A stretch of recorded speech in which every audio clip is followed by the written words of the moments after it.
Hello students, good morning. Jairam Kesarwani inter college की online class में आप सबका स्वागत है।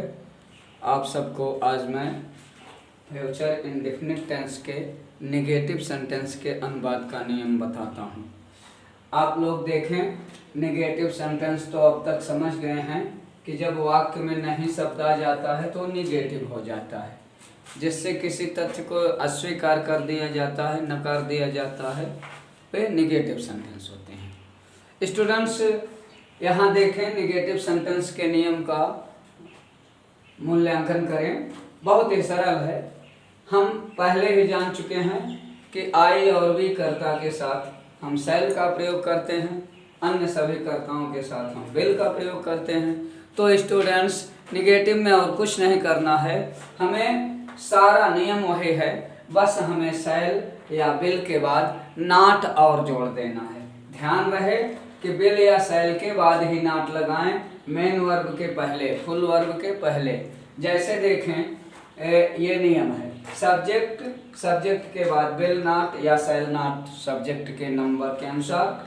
सब्जेक्ट फर्स्ट पर्सन का है तो उसके पर्सन के अनुसार सब्जेक्ट फर्स्ट पर्सन आई या वी है तो हम शैल नॉट लगाएंगे, और आई या वी नहीं है, अन्य कोई भी करता है तो हम विल नॉट लगाएंगे। यहाँ देखें, जैसे मैं वहां नहीं जाऊंगा, आई शैल नॉट गो देयर। हम लोग यहाँ नहीं रुकेंगे, कर्ता कौन है? हम लोग, वी। उसके बाद हम वी फर्स्ट पर्सन का है इसलिए शैल नॉट लगाएंगे। शैल नॉट के बाद मेन वर्ब का फर्स्ट फॉर्म रुकेंगे, स्टे के बाद नहीं हो गया है यहां, ठीक है, ओके। स्कूल कल बंद नहीं रहेगा, द स्कूल करता हुआ, द स्कूल थर्ड पर्सन है तो विल नॉट लगाएंगे। विल नॉट बंद रहना, रिमेन क्लोज्ड टुमारो।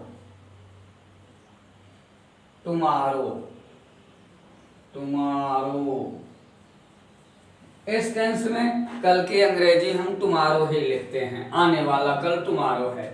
आगे देखें, वह तुम्हें नहीं पसंद करेगी, सी थर्ड पर्सन है, विल नॉट लगाएं।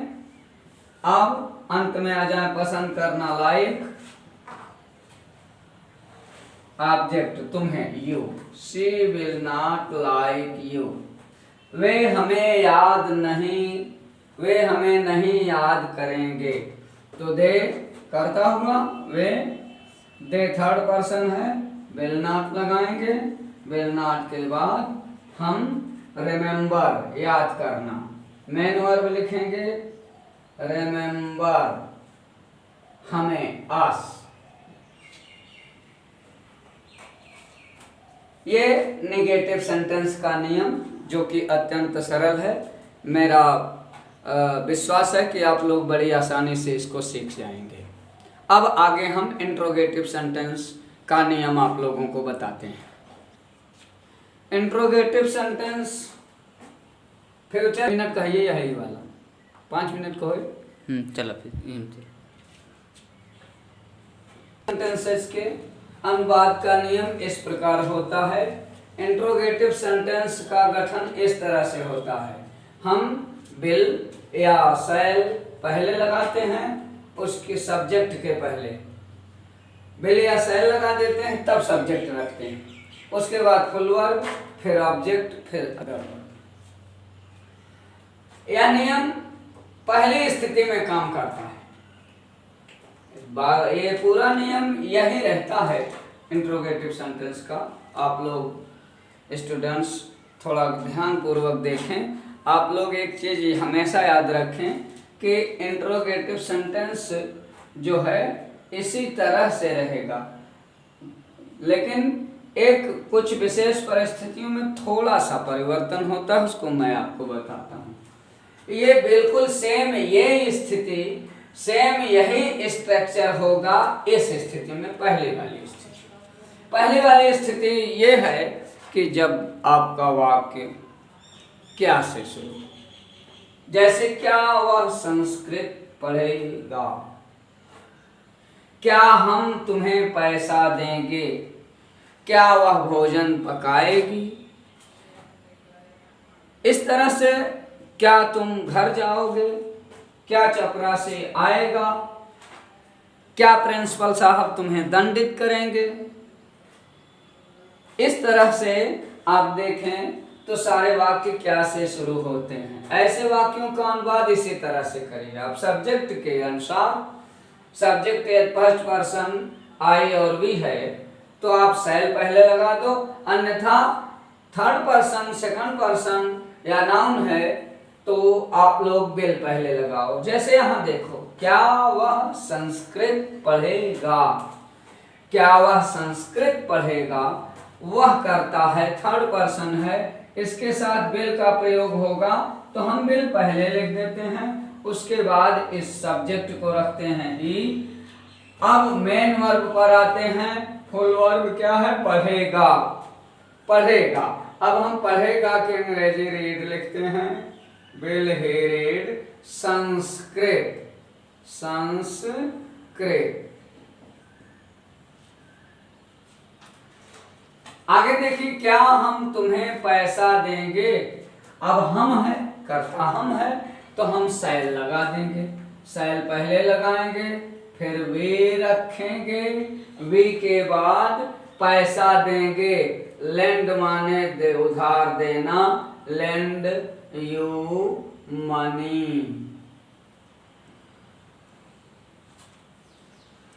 अब दूसरी स्थिति पर गौर करें स्टूडेंट्स। दूसरी स्थिति यह है कि जब प्रश्नवाचक शब्द वाक्य के मध्य में आए, वाक्य के बीच में आए। जब ये स्थिति होती है जैसे तुम क्या खाओगे, हम कहाँ रुकेंगे, वह कब जागेगा, तुम यह सवाल कैसे हल करोगे, वह क्यों वहां जाएगा। इस तरह से आप देखें तो प्रश्नवाचक शब्द, यहाँ देखिए, यहाँ देखो क्या पहले स्थिति में क्या से शुरू हुआ है, लेकिन यहाँ देखिए सेम वही क्या वर्ड वाक्य के बीच में आया, तुम क्या खाओगे, क्या बीच में आया है। जब ये स्थिति हो तो सारा नियम स्टूडेंट से यही होता है, हम क्या करते हैं, प्रश्नवाचक शब्द की अंग्रेजी इसी विल या शैल के पहले लिख देते हैं। जैसे क्या वाक्य के बीच में आया है, इस क्या का व्हाट पहले लिखेंगे, व्हाट के बाद कर्ता के अनुसार विल या शैल लगाएंगे। यहाँ चूंकि यू तुम सेकंड पर्सन है, हम विल लगाएंगे, उसके बाद कर्ता लिख देंगे, कर्ता के बाद क्रिया लिख देंगे, क्रिया के बाद ऑब्जेक्ट चूंकि क्या है नहीं होगा, अगर है तो उसको भी। दूसरा देखिए, हम कहाँ रुकेंगे,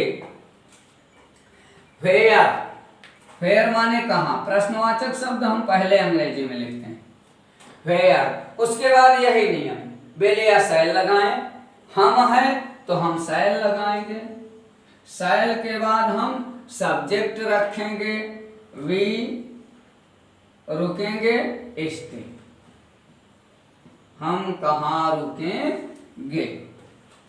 अब तीसरी स्थिति स्टूडेंट्स आप लोग देखिए, तीसरी स्थिति में जब कोई प्रश्नवाचक शब्द सब्जेक्ट का कार्य करे तो क्या करते हैं, बस अफर्मेटिव सेंटेंस वाला नियम लगाते हैं, पहले उस प्रश्नवाचक शब्द को रख देते हैं, उसके बाद विल या शैल लगा देते हैं, उसके बाद वर्ब का फर्स्ट फॉर्म। जैसे देखिए, उसे अंग्रेजी कौन पढ़ाएगा, यहाँ कर्ता नहीं है, उसे ऑब्जेक्ट है, अंग्रेजी ऑब्जेक्ट है, पढ़ाना वर्ब है, कर्ता के नाम पर कौन प्रश्न हो रहा है।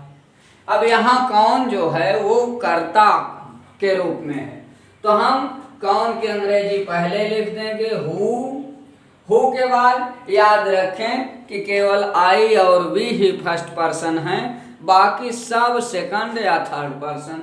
ये प्रश्नवाचक शब्द के साथ में हम विल लगाएंगे, शैल भूल कर भी नहीं। कोई भी प्रश्नवाचक शब्द जब कर्ता का कार्य करे तो हम उसके बाद विल ही लगाते हैं, शैल कभी नहीं लगाते।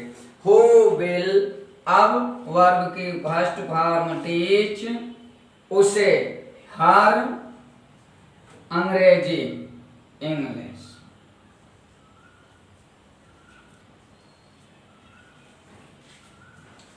ये इस तरह से आपका ये इंट्रोगेटिव सेंटेंस का तीसरा नियम है। आप लोग ध्यान देंगे तो बात अच्छी तरह समझ में आएगी।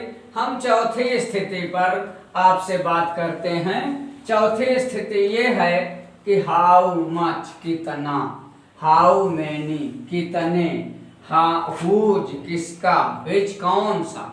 ये सब, ये चारों प्रश्नवाचक शब्द एडजेक्टिव, इंट्रोगेटिव एडजेक्टिव हैं। इनके साथ जो इनसे संबंधित जो नाउन होता है वह भी साथ में आता है। याद रखें, ये हुज और विच, हुज माने किसका, विच माने कौन सा, हाउ मच, हाउ मच माने कितना, और हाउ मैनी, हाउ मैनी माने कितने। ये चार प्रश्नवाचक शब्द ऐसे हैं कि इनसे संबंधित नाउन भी साथ में लिखा जाता है। जैसे तुम किसकी किताब, किसकी किताब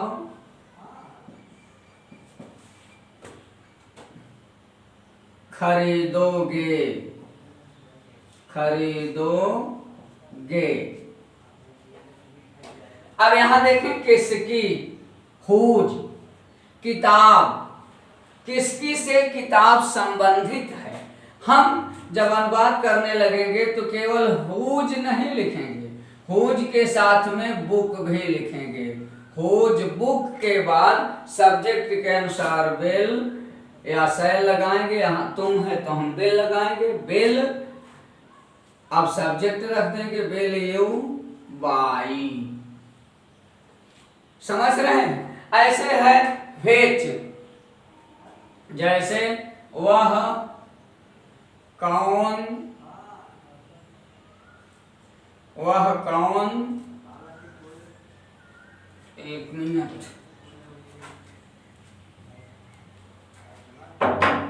आप देखें, वह कौन सा बैग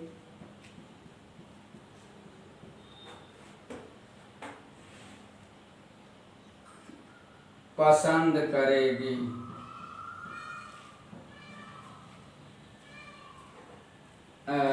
पसंद करेगी मतलब सेलेक्ट करेगी। पसंद, वह कौन सा बैग लेगी। यहां देखें, कौन सा बैग, विच बैग, विच बैग। अब वह थर्ड पर्सन है, विल लगाएंगे, विल के बाद से लगाएंगे, कर्ता, कर्ता के बाद लेगी सेलेक्ट या बाई, जो भाव हो। यहाँ सेलेक्ट मतलब चुनेगी, चूज करेगी। ठीक, वह कौन सा बैग लेगी, विच बैग विल सी सेलेक्ट या विल सी बाई। नेक्स्ट देखिए, हाउ मच, यह बच्चा कितना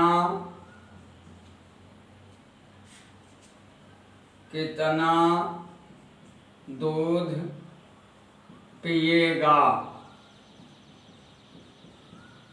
अब आप गौर करें, कितना दूध, how much, how much, how much से संबंधित ये दूध है, साथ लिखेंगे। अब विल या शैल लगाएंगे। यह बच्चा third person, will this child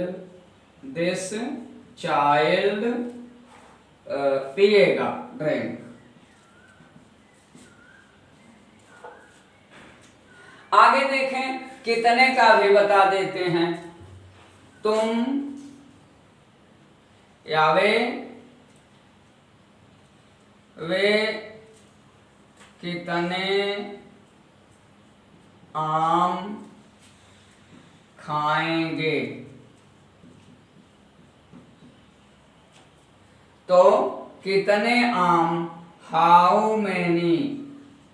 ध्यान रहे कि हाउ मैनी के बाद बिल ना लगाएं। मैंगो लिख दें तब आप बिल या सेल लगाएं। How many mangoes. अब हम कर्ता के अनुसार बिल लगाएंगे, फिर कर्ता लिख देंगे दे, फिर मेन वर्ब एट। ये जो है ये चौथा नियम है। पांचवी स्थिति प्रश्नवाचक वाक्यों की इस तरह से है। आप लोग देखें, ध्यान दें। नियम आप देख रहे हैं कि यही है इंट्रोगेटिव सेंटेंसेस की जो स्ट्रक्चर है, संरचना है, वो यही है। थोड़ा थोड़ा सा परिवर्तन होता है। आप देखें कभी कभी अगला नियम पांचवें स्थिति इंट्रोगेटिव सेंटेंस की इस तरह से है कि इंट्रोगेटिव सेंटेंस निगेटिव हो जाता है। जैसे वे क्यों नहीं आएंगे, वे आज क्यों नहीं आएंगे, वे आज क्यों नहीं आएंगे। यहां देखिए तो इंट्रोगेटिव निगेटिव हो गया है। ऐसी स्थिति में हम क्या करते हैं, पूरा नियम यही रहेगा, क्योंकि अंग्रेजी पहले लिखेंगे, उसके बाद सब्जेक्ट के अनुसार विल लगाएंगे, फिर सब्जेक्ट रखेंगे व्हाई विल दे। अब यहीं पर हमको इसी कर्ता के बाद नॉट लगा देना है। Why will they, why will they. Why हम पहले लगाए, फिर कर्ता के अनुसार विल या शैल का प्रयोग, यहाँ थर्ड पर्सन विल लगाए। उसके बाद हम कर्ता लिखे, कर्ता के बाद ही हम नॉट लगा देते हैं, नॉट कम टुडे। यहां देखिए, क्या मैं तुम्हें नहीं पढ़ाऊंगा, नहीं पढ़ाऊंगा। अब यहां पर देखिए, यहां भी इंट्रोगेटिव निगेटिव है। हाँ, चूंकि वाक्य क्या से शुरू हुआ है तो हमको क्या की अंग्रेजी व्हाट लिखना ही नहीं है। विल या शैल हम पहले लगाएंगे, बिल्कुल है ये स्थिति। आई है कर्ता, शैल लगाएंगे, शैल के बाद हम कर्ता लिखेंगे, कर्ता के बाद ही ये नॉट लिख देते हैं, शैल आई नॉट। अब वर्ब लिखेंगे टीच, टीच। अब ऑब्जेक्ट यू, किसको, तुम्हें। याद रखें कि इंट्रोगेटिव सेंटेंस के अंत में ये क्वेश्चन मार्क लगाया जाता है। और इस टेंस में कल की अंग्रेजी हमेशा हम तुम्हारो लिखते हैं। ये आप लोगों का फ्यूचर इंडेफिनिट टेंस के अफर्मेटिव सेंटेंस, निगेटिव सेंटेंस और इंट्रोगेटिव सेंटेंस की वीडियो हमने आपको दे दिया। आप लोग ये नियम ध्यान पूर्वक पढ़ लें वीडियो के माध्यम से। उसके बाद अपने से नए नए वाक्य बना करके आप उसका अनुवाद कीजिए। अगर कोई समस्या हो तो आप कमेंट बॉक्स में जाकर के कमेंट करें। जयराम के सरवानी इंटर कॉलेज के सभी टीचर्स की तरफ से आप लोगों को बहुत बहुत आशीर्वाद।